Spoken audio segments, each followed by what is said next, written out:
So finally, after all these speculations, we officially have some concrete information on why the jailer was imprisoned, as a brand new cinematic was recently data mined from the 9.1 BTR. Now, this isn't the ultimate reveal. The explanation is obviously one-sided and kinda vague, but at least we know the general direction of the jailer's betrayal. So what is this brand new data mined lore?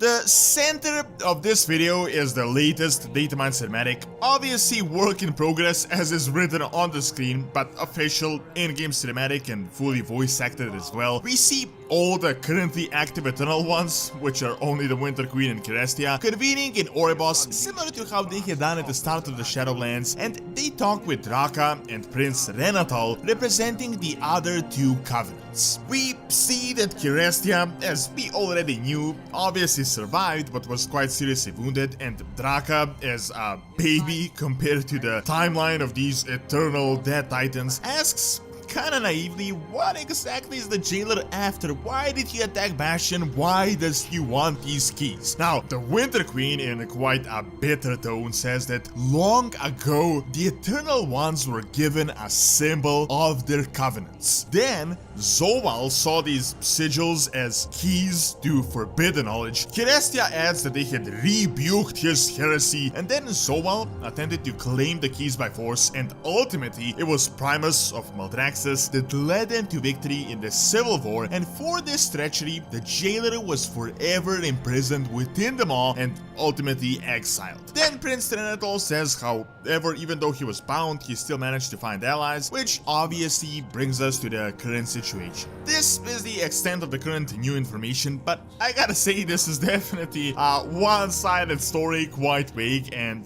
to me it really smells like BS if I'm being completely honest. Really, this crime that we all thought was so bad that the entire universe is subject to was him just wanting some knowledge. What does this even really mean? Obviously the context of knowledge is important. Was this a spell or a way to undo the universe? It would definitely make a difference what this knowledge that he was seeking was. However, I gotta say, from what the Eternal Ones have told in this cinematic, Blizzard can definitely now go the route of the jailer isn't actually a bad guy. It is these Eternal Ones that suck, they only pretend to be good. However, my personal opinion is that both sides kinda suck and none of them are actually benevolent, or at least as benevolent as we see them. For example, Kirestia immediately says that they rebuked his heresy, which definitely smells of extremism, which Bastion is just ripe with. You know, you have a different opinion, therefore you are evil. You need to get your memory wiped out and you have to believe in whatever we believe in, otherwise you're just bad.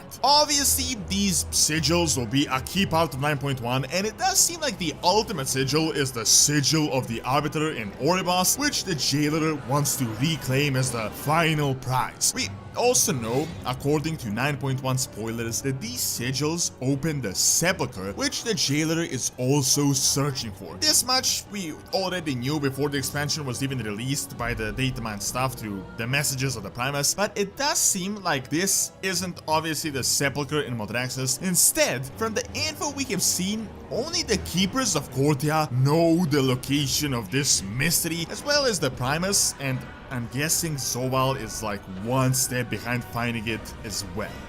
One of the most important words in this cinematic conversation is that it is said that the Eternal Ones were given the keys. They didn't create them, someone else gave it to them. In regards to who this might be, many things right now point at the first ones, as they obviously have major involvement in the Shadowlands. It really does seem like they ordered the afterlife and subjugated the Eternal Ones through these keys, or at least managed to get them on their side. It is said that the keys are symbols of their covenant's purpose. Now, it does seem like the jailer didn't exactly get his own key and he wanted to see what they were, and the Eternal Ones rebuked his heresy. From this cinematic, it also seems like the Arbiter was put in the place of the jailer after his imprisonment. So I really can't help but speculate that the theory that the jailer was the original arbiter is actually true, and possibly the first ones wanted to minimize his influence, so they created these 4 covenants in order to decentralize power and to lower the influence of Zovaal over the Death Realm. To further prove the connection of the first ones and also to tie all this stuff with Azeroth, we have the famous Rune Carver memory cinematic where the jailer stands the Lich King and is looking for the secret the first ones sought to hide. Could this secret the first ones sought to hide in fact be the sepulchre,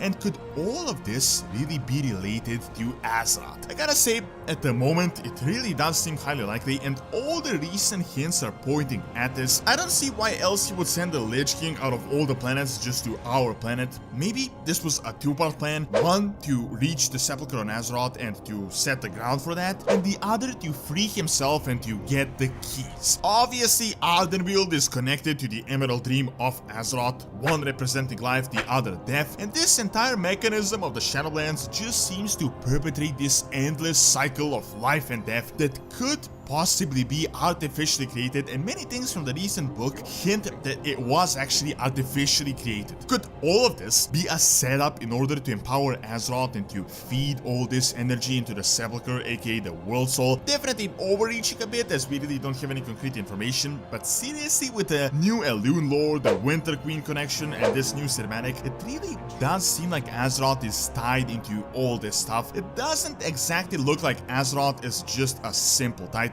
It would make sense that it could be the sepulchre, aka the reason why every force in the universe wants to get our planet. It would also explain why this random jailer guy is so interested in a world soul across a different plane of reality. Of course, the betrayal of the jailer is still a mystery as we are yet to learn his side of the story, but thus far it does seem like something big is going on behind the scenes, and that this new information is one-sided to the absolute max. Maybe the jailer of the Maw is not a good guy, but maybe he's also not a bad guy, and the Eternal Ones may not really be as benevolent as we thought them to be. Thank you for watching. Check out the brand new Elune information by clicking on the screen, and also check out Doronsmovies Academy for videos on real world history and science. See you next time.